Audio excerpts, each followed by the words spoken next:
दोस्तों, पाकिस्तान एक लौता ऐसा मुल्क है जहां डॉन का नाम रहमान डकैत है, लेकिन उनका पूरा मुल्क ही बकायत है। अभी थिएटर में धुरंधर चल रही है, बहुत लोगों की जल रही है। पाकिस्तान की लिहारी में जिस तरह से गैंग वॉर और ब्रूटलिटी दिखाई गई है, इस फिल्म में उसको लेकर बवाल हो रहा है।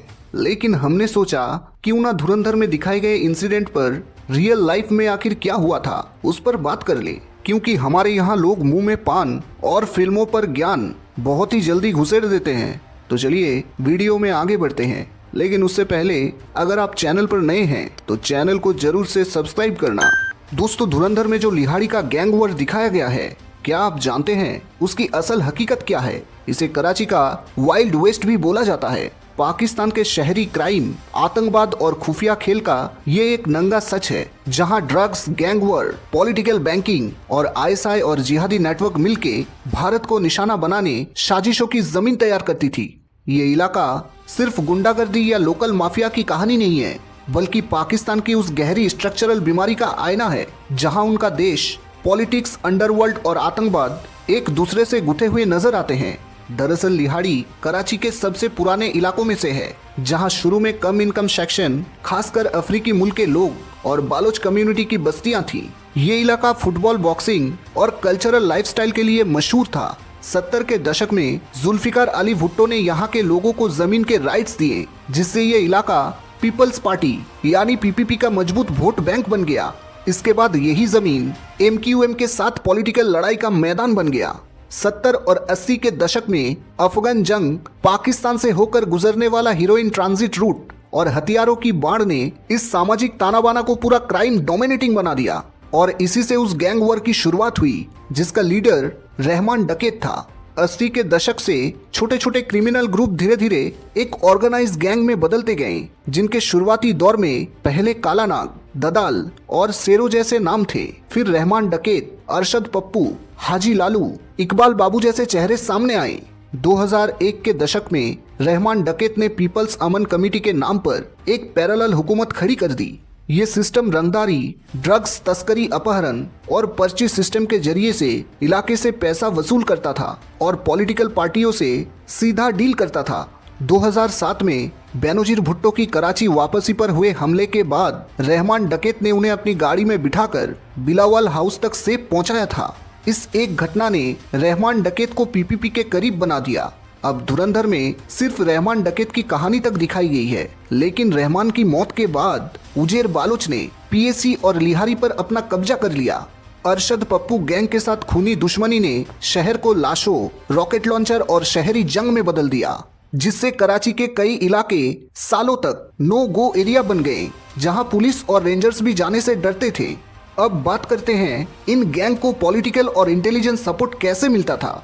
पीपीपी और एमक्यूएम ने लिहारी और बाकी गैंगों को पॉलिटिकल हथियार की तरह इस्तेमाल किया, और बदले में गैंग को प्रोटेक्शन, पुलिस सपोर्ट, हथियार और पैसा मिलता रहा। रहमान डकैत की पीएसी पीपीपी के लिए चुनाव ताकत और डर की राजनीति फैलाने की रिसोर्सेस बनी, जबकि ऑपोजिशन ने अपने सपोर्ट गैंगों के सहारे कास्ट और रीजन में डोमिनेंस की लड़ाई लड़ी थी। दोस्तों, ये पाकिस्तान में ही पॉसिबल हो सकता था कि वहाँ के नेता 1 किलो मलाई के लिए पूरे मुल्क को ही बाजार में बेच दे। अपने ही देश के अंदर इतना बड़ा डिवाइड करना पाकिस्तान और खासकर पंजाबी पाकिस्तान के लिए कोई नई बात नहीं थी। अभी हम क्लेप करेंगे अपने लिए, मगर वो क्लेपिंग ऐसे हो कि हम चैंपियन, सबको पता कि हम चैंपियन हैं। Okay guys, come on start. खैर, उधर आईएसआई और बाकी सिक्योरिटी एजेंसी एक तरफ जिहादी ऑर्गेनाइजेशन से पर्दे के पीछे का खेल खेलती रही, तो वहीं दूसरी ओर शहरी लेवल पर underworld, transport mafia, port control और हवाला नेटवर्क पर भी नजर रखती रही।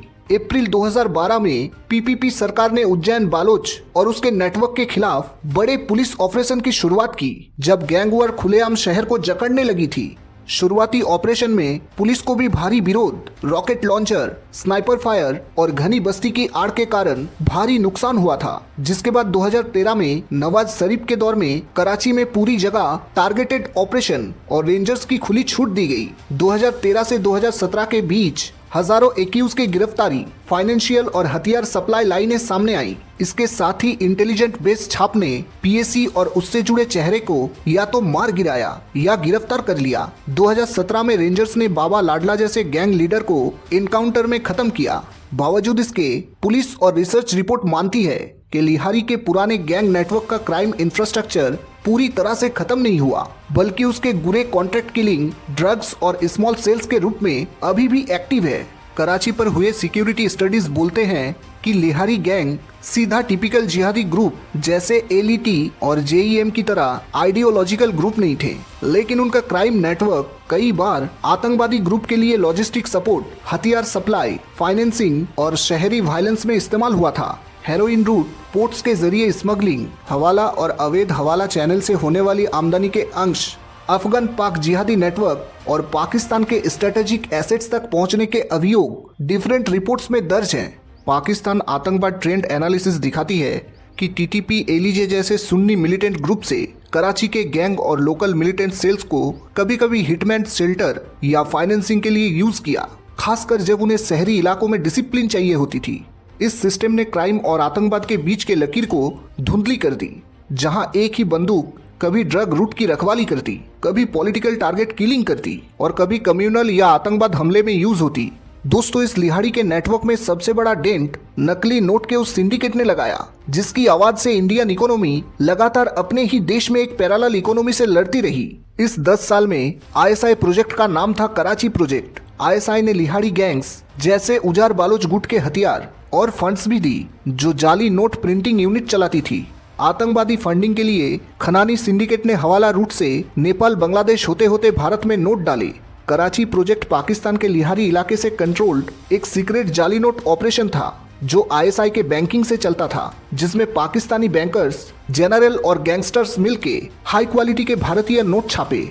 अब नकली नोट सबसे पहले तो महंगाई बढ़ाते थे, वही नोट से टेरर फंडिंग भी होती थी, जिससे इकोनॉमी को अरबों का नुकसान होता था। सोचिए कि नकली नोट का नेक्सस इतना गहरा था कि हर 1000 नोट से 4 नकली होना एस्टीमेट था, जो ब्लैक मार्केट और ड्रग्स को बढ़ावा देती। लेकिन 2016 के नोटबंदी के बाद पूरी नेक्सस और नेटवर्क के कमर हिल गए। ना तो पाकिस्तान के पास नए नोट बनाने के लिए पेपर था और ना ही उनके पास डाई थी जिसके बल पर वो नकली नोट बना सके। इसके बाद रही कसर 2000 के नोट को भी बैन करके सरकार ने पूरी कर दी। पूरी टेरर फंडिंग को एक झटका मिल गया कि या खुदा, बॉर्डर पार करते ही ये नोट भी बंद तो नहीं हो जाएंगे। इसके साथ ही कराची प्रोजेक्ट जैसे मामले भारत के अंडरवर्ल्ड, एलईटी, इंडियन मुजाहिदीन और आईएसआई के बीच लिंक भी सामने आई, जिनका कंट्रोल पाकिस्तान के जमीन से होता रहा। पूरी ढांचा ने कराची को इकोनॉमिक नर्व सेंटर और छुपे हुए आतंकवादी इकोसिस्टम में बदल दिया, जिसकी वजह से पाकिस्तान को एक एज मिलता था। 2010 में एक रिपोर्ट बताती है एक्सपेक्टेड घुसपैठ 1500 से 1700 करोड़ की थी भारत में, जो 2012 तक 2500 करोड़ तक पहुंचने का अनुमान किया गया था, यानी पूरे करेंसी नोट का लगभग 55% का ग्रोथ। सोचिए ये कितनी खतरनाक बात थी। भारत में पंजाब, दिल्ली, यूपी, बिहार, बंगाल, केरल जैसे राज्य लोकल नेटवर्क उन्हें ड्रग्स, हथियार, हवाला और चुनावी समय कैश फ्लो में मिक्स करते थे। धुरंधर में एक डायलॉग है ना दोस्तों, कि हिंदुस्तान का एक असली दुश्मन एक हिंदुस्तानी ही है। पाकिस्तान तो फिर भी दूसरे नंबर पर आता है। ये हिंदुस्तानी की ही गद्दारी थी, जिसकी वजह से पाकिस्तान इतना बड़ा नेक्सस बन पाया। दरअसल इसकी शुरुआत उस कॉन्ट्रैक्ट से ही हुई जहां भारतीय नोट बनाने का ठेका मिला था। 2008 में एक ब्रिटिश कंपनी के भारतीय करेंसी सिक्योरिटी फीचर्स का कॉन्ट्रैक्ट मिला था। इसके बाद भारतीय खुफिया एजेंसी ने पाया कि ये कंपनी पाकिस्तान को भी करेंसी पेपर और सिक्योरिटी मटेरियल भी दे रही थी और आईएसआई उन्हें बड़े पैमाने पर भारतीय नकली नोट छपवा रही थी। सीबीआई की एक एफआईआर के अनुसार ये एक्सक्लूसिव एग्रीमेंट कई बार बढ़ाया गया और 2015 तक चला, जबकि बीच में पाकिस्तान लिंक्ड रिस्क पर इनपुट मिलना शुरू हुआ। अभियोग ये भी है कि पाकिस्तान को वही मिलती जुलती सिक्योरिटी पेपर टेक्नोलॉजी मिल गई, जिससे वो लगभग असली भारत जैसे नकली नोट छाप सका। कुछ भारतीय ऑफिसर और पॉलिटिकल बिजनेस नेटवर्क पर भी ये अभियोग लगाया गया कि उन्हें कमीशन और रिश्वत के लालच में उस विदेशी कंपनी को क्रिटिकल सिक्योरिटी फीचर का मोनोपोली कॉन्ट्रैक्ट भी दिलाया। बाकी दोस्तों, गुस्सा दिलाने वाली बात यह है कि खुफिया इनपुट आने के बाद भी कॉन्ट्रैक्ट लंबे समय तक चला। ये वो लापरवाही थी जिससे इंडिया को 10 सालों तक नुकसान पहुंचा। 2016 के डिमोनेटाइजेशन के बाद रिपोर्ट्स में कहा गया कि हाई क्वालिटी पुराने नोट का रिकवरी लगभग बंद हो गए, जिससे साफ दिखा कि पाकिस्तानी नेटवर्क को भारी झटका लगा है। आप ही सोचिए कि खुफिया जानकारी मिलने के बाद जिन जिम्मेदार लोगों ने आंखें मूंद दी, उनके लिए बॉर्डर लाइन गद्दारी ही सही टर्म है। जिन ऑफिसर और बाबू लोगों ने कुछ डॉलर के लिए देश बेचने जैसे महापाप किए, उनको खुफिया एजेंसी अच्छे से पहचानती भी है। पीएमओ तक भी रिपोर्ट गई होती, लेकिन वो हमारे पास है कि नहीं हमें नहीं पता। अच्छा है कि नहीं पता, ऐसी खुफिया बातें आम लोगों को नहीं पता हो तो अच्छा है, जो कि पूरी खुफिया नेटवर्क को तोड़ दे। तो दोस्तों, कुल मिलाकर लिहारी जिसको धुरंधर में दिखाया गया, मोटा मोटी यदि देखा जाए तो 2-3 चीजों के लिए आज भी लोगों के जहन में है। पहला, वहां पर चलने वाले गैंग वॉर्स जिसने वहां के लोकल बहुत सैकड़ों लोगों की जान ली। उसके बाद दूसरी लोकेशन से हथियार की तस्करी जिससे भारत को भी भयंकर नुकसान हुआ। और उसके बाद नकली नोट का सिंडिकेट जिसका मास्टरमाइंड या उनसे जुड़े लोगों को अज्ञात बंदूकधारी अपने हिसाब से उनका इलाज कर डाला। तो दोस्तों, ये थी कराची के लिहाड़ी इलाके की वो कहानियां, जिसमें से कुछ कुछ तो धुरंधर में देखने को मिल गया, पर कुछ कुछ हमने आपको बता दिया। वीडियो कैसी लगी कमेंट करके जरूर बताना। अच्छी लगी तो इसको अपने दोस्तों से शेयर करना, चैनल को भी सब्सक्राइब करना। जल्द ही मिलेंगे। Thank you for watching. Good bye. जय हिंद।